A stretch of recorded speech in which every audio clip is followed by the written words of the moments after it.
Hey, it's Thirsty Thursday. You're watching Liquid Lunch on Newsmax TV. I'm John Tobacco. It's we're flying through the second hour. It's already just almost 20 minutes past 1 Eastern, and things are just about to get a lot better for you because joining me again is my co-host and managing editor of Liquid Lunch, Frank Morano, and I don't know if you see today, but he's got the papers out, he's got the bubbly out, he's got the phone going. Well, we're digging deep into the news of the day, and there's so much stuff going on out there that I thought you had breaking news the way you whipped out your pen there. I thought you were going to give me a signal. No, I'm just keeping track of your errors for the WTF segment. If people are new to the program, we end the show with me correcting all of John's errors. So we will do just that at the end of the show. But there is... Should we start now? It's 1:18. We have 42 minutes left. Do I have a lot today? I mean, we might have to make this a multi-segment. No, but obviously all the talk today has to do with tonight's Democratic debate. As you mentioned, it's the first time Joe Biden is going head-to-head with Elizabeth Warren. Bernie Sanders is going to be on the stage. Only 10 candidates. Now, one thing I do have to correct, not an error of yours, but I think a misconception that Jason Johnson made, and also something that I misstated when I was talking about this on the radio last Sunday, is it is not going to be a 3-hour debate. It's going to be a 2-hour debate. I've spoken with Rick Klein, the political director at ABC News, and he said that the whole ABC broadcast is 3 hours, but that portion of the debate is only 2 hours. 2 hours, so 120 minutes. 10 candidates. 10 candidates. So 12 minutes each on average. None of the bigger ones will get a little more. Yeah. And what would you say? About 6 topics over 2 hours? You know what? Maybe slightly more, but not much. About 6 topics. Could we go with that for the sake of modeling?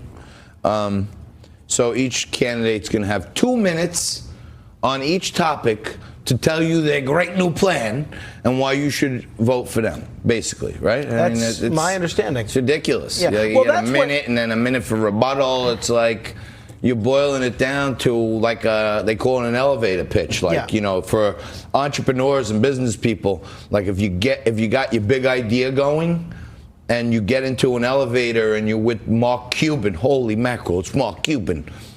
You got to have your elevator pitch ready, that you got to hit him with your best shot between the time you get in and he gets to the floor, he's getting out. And we're just going to get the elevator pitch from all of them tonight. And I think the big thing I'm looking for, and that's why I'm starting to have a Question Tequila now at noon. I'm going to, try to, today pace myself and keep myself well lubricated, so that by the time I watch it, I'm medicated. Well, one issue that it's going to be painful. If you ask me. That I'm eager to see if the candidates get into it all is China. And Bill Gertz, who, as you know, John, is a seasoned national security columnist for the Washington Times and a senior editor of the Washington Free Beacon, and one of the go-to experts when it comes to national security and military and intelligence issues. He's got a new book out, which is called "Deceiving the Sky: Inside Communist China's Drive for Global Supremacy." Mr. Gertz, do we have you on the line? Yes, you do. Hi. Good to be on the program. Well, thanks so much for joining us. Give folks an idea, in a nutshell, of exactly how much of a threat when it comes to either cybersecurity or national security China is. We've heard a great deal about their threat to Americans' financial independence, but what should people be concerned about when it comes to national security? Well, here's the issue. For 40 years, the United States, under successive administrations, have had unfettered engagement with China. And as a result, we've become fairly integrated economically with China. At the same time, China has been building up its military forces in very threatening ways. We hear a lot from the Democratic presidential candidates about climate change being an existential threat. The real existential threat to America is from China. And and we've missed it for decades. The Trump administration is beginning to turn that around, at least in the economic area, but in other areas as well. But the most significant thing is that they have a goal, a strategy for global domination, and as part of that strategy, they need to diminish the United States or ultimately defeat the United States in the course of building up this global dominance. One of the things, hey, Bill, it's John Tobacco. Thanks for joining us by phone today. One of the things that I've been talking about on the show a lot is that the Chinese government makes their plans for like 100 and 200 years out. They're not really necessarily like as generationally focused as we are here. So they're, from what Gordon Chang says, they're about 20 years ahead of their schedule on that global domination. And I think, for me, thank God somebody like Trump came in and realized this was one of the weapons they were using to take us down without using the military. Yeah, there's a Cold War analogy. Basically, my view is that we're in a new Cold War with China. Unfortunately, only one side has been waging it, and that's the Chinese. They are on the march globally, and they are working very hard to diminish the United States. Trump has recognized this. Now, as in the Soviet era, when we were against the Soviet Union, we basically blocked Western technology from the Soviet Union, and it was very instrumental in causing the collapse of that evil empire back in 1991. I think the same thing is happening now under Trump, where he's saying, look, you've been stealing our technology to the tune of $250 billion to $600 billion annually. And if we block that off, if we prevent that from happening, let's see if China can do a socialism with Chinese characteristics without stealing American technology and applying it in the marketplace. Mr. Gertz, one of the things we've seen is that Chinese spies have actually been stealing American corporate secrets. This is something you document in your book, Deceiving the Sky. Give us an idea of what the total cost for America's private sector is when it comes to corporate cyber theft.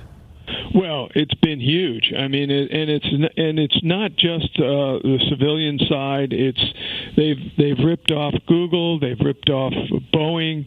I highlight in Deceiving the Sky the case of a PLA, Chinese military hacker named Su Bin, who was operating out of Vancouver with a team of hackers.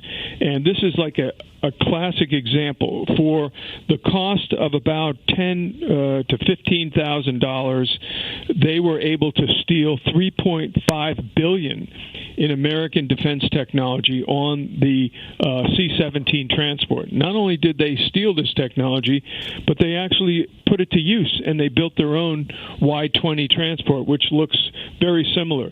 This has been happening, like I say, to the tune of up to $600 billion a year across the board on both the defense and on the civilian side. So, Bill, I think Trump's policies are working in some ways, and I know the Chinese, want to save face. And to me, even if they make a deal at this point, it's just to preserve their greater macro plan, and they'll figure out another way to start attacking us without the military. But why are our companies here in the U.S., to me, behaving so ridiculously and continuing to make stuff there? Why don't they start to get their IP out from under their noses? That is, in fact, happening to some degree. The business community was mesmerized by the prospect of having access to a market of 1.4 billion people. And again, the government was pushing them to do that.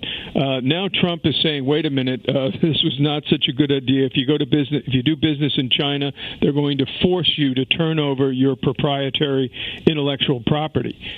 So there is a big shift. It's going to take a while to do a kind of disengagement from the Chinese economy. Now, On top of that, there's not unanimity within the Trump administration. The president is going to be battling some of his own top advisors who want to go back to the old-style unfettered engagement with China under the idea that if we just trade with this nuclear-armed communist dictatorship, that it will somehow become a benign capitalist state. That's not happening. I mean, it's pretty clear that the engagement strategy has been an utter failure. So it remains to be seen. The president is, he's the guy that likes to make the art of the deal. So he wants to make a deal. But when I interviewed Secretary of State Mike Pompeo for the book, I asked him the question.